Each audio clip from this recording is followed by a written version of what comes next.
Le Gotha mondial de la politique, de l'économie et des finances s'est réuni pendant quelques jours à Dakhla pour le 3e forum de Crans-Montana consacré à l'Afrique. Son thème, vers une nouvelle Afrique du XXIe siècle, stabilité, cohésion et solidarité pour un développement durable.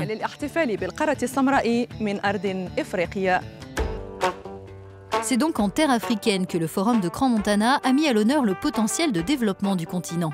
Plus d'1 millier de dirigeants d'entreprises, ONG et représentants de gouvernements du monde entier ont participé à cette plateforme d'échange.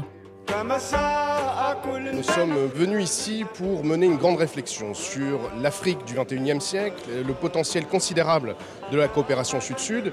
Il est notamment question cette année de sécurité alimentaire, d'agriculture durable, autant de domaines dans lesquels le Maroc a su structurer de véritables filières d'excellence, qu'il a mis au service du développement de ces territoires et qu'il offre en partage dans une vision renouvelée de la coopération internationale basée sur le respect mutuel et les échanges d'égal à égal.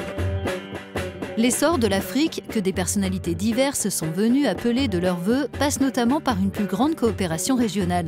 Et il y a beaucoup à faire en la matière, d'après le président du Sénat nigérian. 11% du commerce en Afrique se fait entre pays africains. Ce n'est pas assez. Notre objectif, c'est de faire passer ces échanges à un niveau beaucoup plus élevé.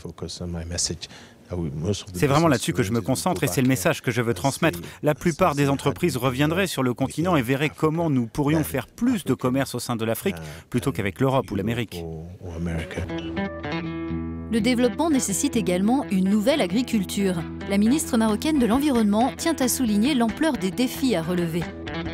De nombreux peuples en Afrique, 4 des pays africains connaissent aujourd'hui la faim, ce qui est honteux à notre siècle, compte tenu des technologies, compte tenu de l'innovation, compte tenu des propositions qui sont faites par les Africains. L'Afrique doit relever les problématiques de l'eau et de l'agriculture.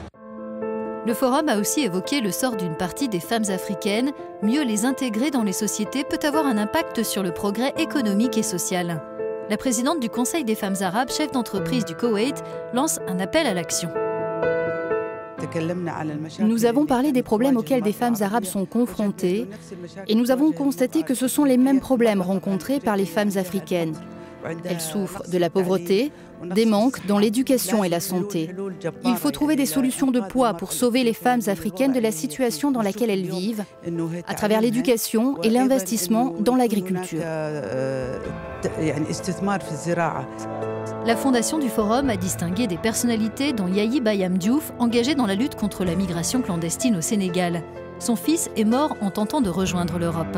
Mon histoire a commencé depuis que j'ai perdu mon enfant, mon unique fils migrant en mer, quand il a quitté le Sénégal par pirogue artisanale pour rallier les côtes espagnoles pour y chercher meilleure vie. Et ça a été un déclic pour moi de mener des campagnes de sensibilisation pour conscientiser les jeunes, les communautés côtières sur les dangers de ce fléau. Quand je vois qu'on ferme les portes à nos enfants qui veulent quitter leur pays et aller en Europe ou ailleurs, je voudrais dire à tout le monde, je vous en prie, quand ces gens arrivent dans votre pays, ne leur fermez pas la porte. Parce que vous savez, tout ce qu'il leur faut, c'est une chance de vivre. Ils ne quittent pas leur pays parce qu'ils le veulent. Ils le quittent à cause des conditions de vie sur place.